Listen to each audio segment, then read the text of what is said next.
नमस्कार. डी-एस-पो चॅनलमध्ये आपले स्वागत आहे. येवल्याचे लाडके व्यक्तिमत्व स्वर्गवासी दादांच्या निधनाने संपूर्ण तालुक्यावर शोककळा पसरली आहे. आज छगनराव भुजबळ साहेब यांनी स्वर्गवासी दादांचा अस्थिकलश स्वतः येवल्यात आणला. हा अस्थिकलश माऊली लॉन्स येथे सर्वसामान्य नागरिकांच्या आणि भाविकांच्या दर्शनासाठी ठेवण्यात आला होता, जिथे हजारो येवलेकरांनी आपल्या लाडक्या नेत्याचे अंतिम दर्शन घेतले. सर्वपक्षीय श्रद्धांजली अस्थिकलश दर्शनानंतर आयोजित शोक सभेसाठी सर्व पक्षांचे नेते, कार्यकर्ते आणि पदाधिकारी मोठ्या संख्येने उपस्थित होते.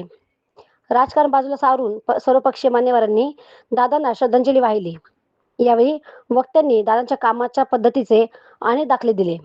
मान्यवरांच्या आठवणी दादा म्हणजे केवळ एक नेते नव्हते, तर सामान्यांचा आधार होते. अशा शब्दात मान्यवरांनी आपल्या भावना व्यक्त केल्या. दादांची निर्णय क्षमता, कामाचा धडाका आणि प्रत्येकाला सोबत घेऊन चालण्याची त्यांची पद्धत यावर उपस्थित मान्यवरांनी प्रकाश टाकला. अनेक जुन्या आठवणींना उजाळा देताना उपस्थित कार्यकर्त्यांचे डोळे पाणवले होते. या प्रसंगी शोकसभेला तालुक्यातील सर्वच स्तरातील नागरिक, सामाजिक संस्थांचे प्रतिनिधी आणि राजकीय क्षेत्रातील दिग्गज उपस्थित होते. नामदार भुजबळ साहेबांनीही यावेळी दादांच्या कार्याचा गौरव करताना भावपूर्ण श्रद्धांजली वाहिली. डी-एस-ओ मराठी न्यूजसाठी दीपक सोनवणे, येवला.